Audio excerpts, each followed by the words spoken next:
And we have a robotics team here, I believe, tonight. While they're preparing, I'm John Ballou again, and once again, for the 9th year in a row now, we've fielded a first FRC robotics team, and this year the competition was to design a robot that could throw frisbees and climb towers. And this is our submission. We went to 2 different competitions where we did fairly well. We didn't have any great trophy winners this year, but we had a really good design, and this we had so many great matches that were offset by a couple of anomalies, is what I call them. But anyhow, we ended up having a chance to play against some really first-rate schools and had some very, very exciting matches. This robot is capable of both autonomous and teleoperated control. In other words, it can be turned on, it'll go and do and score on its own. And it's capable of being driven by my drive team here. Where's Christina? Very important part of the drive team here. This group of 4 had to take the greatest bulk of the pressure out on the competition field. But the rest of the team here was instrumental in all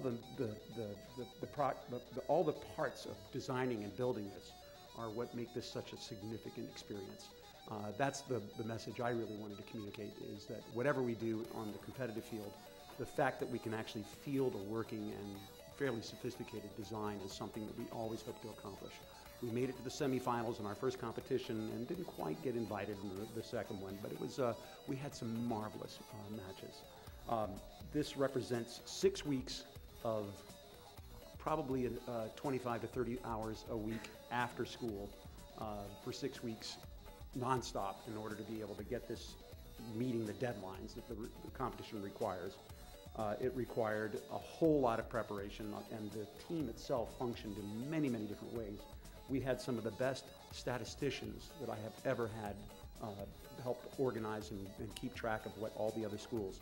In Virginia, there were 65 teams, and in DC, there were 58? Is that correct? 59 wow. Various teams that we competed against. And we had to keep track of all that information, and that was vital to their play.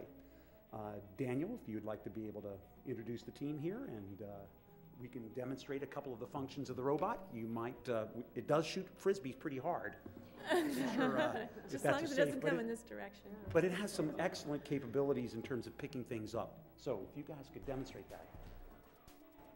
Daniel, come on over here and talk.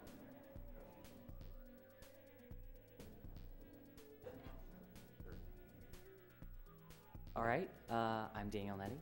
So I was the robo coach. I was in charge of, in the middle of matches, instructing what the drive team should do, like strategy-wise. Over here on the left, we have Adam Martin. He was in charge of operating the main drivetrain, which is moving the robot around on the field.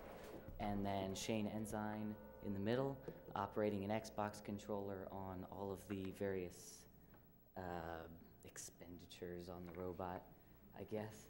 And then Christina was in charge of the human player who fed frisbees onto the field through feeder slots.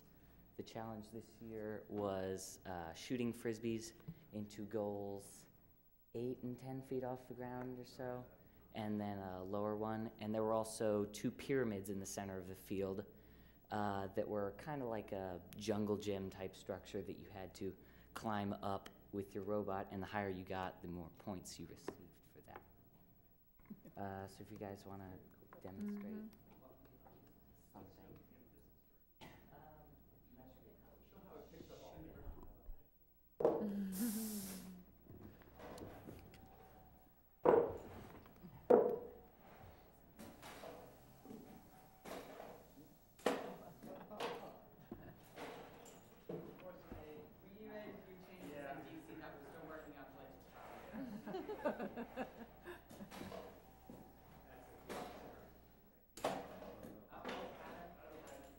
Get him off center, guys.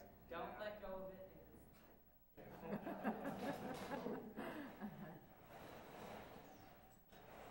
It's, as you can see, quite maneuverable. It's using what's called mechanism wheels. These wheels allow it to go side to side as well as drive like a regular car. Very once they're loaded, you guys want to try shooting for the corner, we can try and catch it. Yeah, you do it, Karen. All right. We'll pitch it. Slow crowd. Oh, it's okay.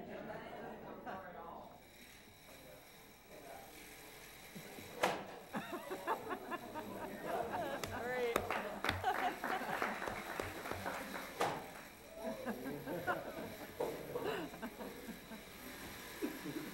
That's enough. As you can see from the high-powered flashlight, that was our aiming mechanism, which is also part of the link to the drive motor for the shooting mechanism.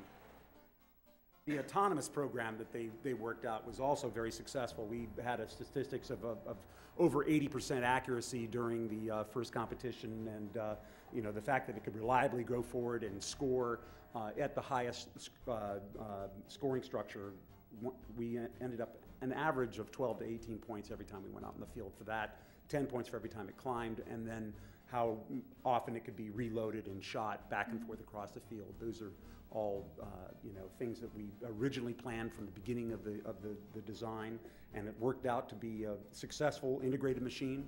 And you know, it was a fun machine to watch.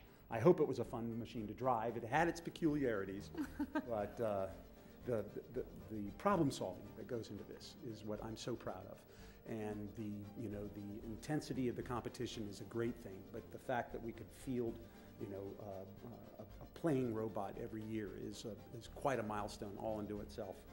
And I wanted to congratulate publicly this fine group of young men and women. Yeah.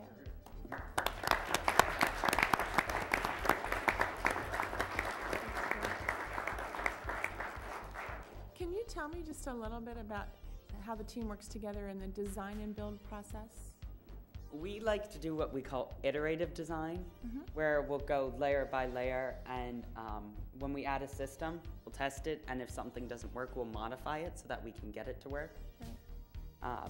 And this, you know, sometimes adds things which do seem a little bit like they're tacked on at the last moment, but it's given us a fairly stable and reliable robot.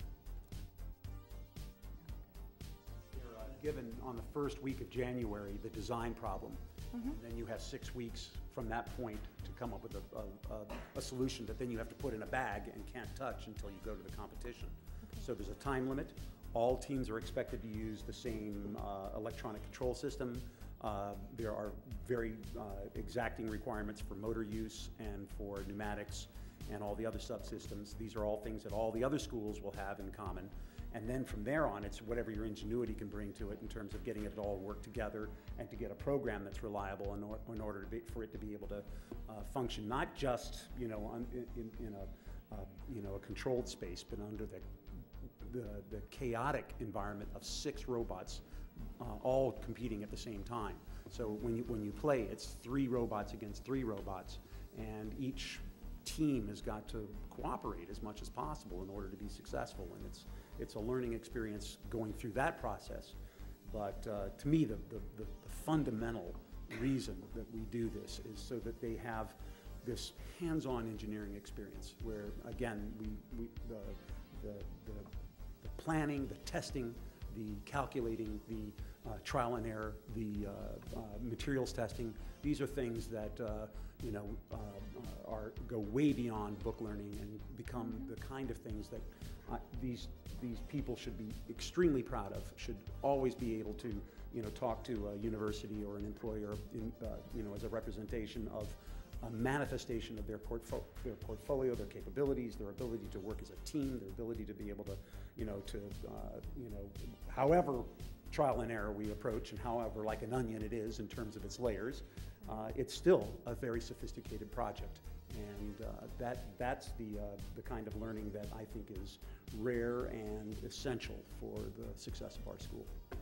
Congratulations, that's just awesome. We would, of course, love to thank Mr. Blue for another great season and his Yeah, you better do that. decided years of service to the team. Our other great mentors, Mr. Brooks, Cricket Moore, all of our other mentors, Mr. Pearson for giving us wonderful photography and videography for recording all of our events. So thank you everyone for making this team possible. Would you thank your parents? Don Groves, they've been essential, and the Nettie family. We had so many great moments in the stands with our crowd, our home team crowd. It was great. Good. Yes. She's done has done all our flags. Michael designed our shirt this year. This is, kind of our motto is ad astra per aspera, to the stars through hard work. And boy, that was it. That sums it up. Great. Thanks for coming. We really appreciate it. Thank you. I think our swimmers going to do some stuff. I forgot.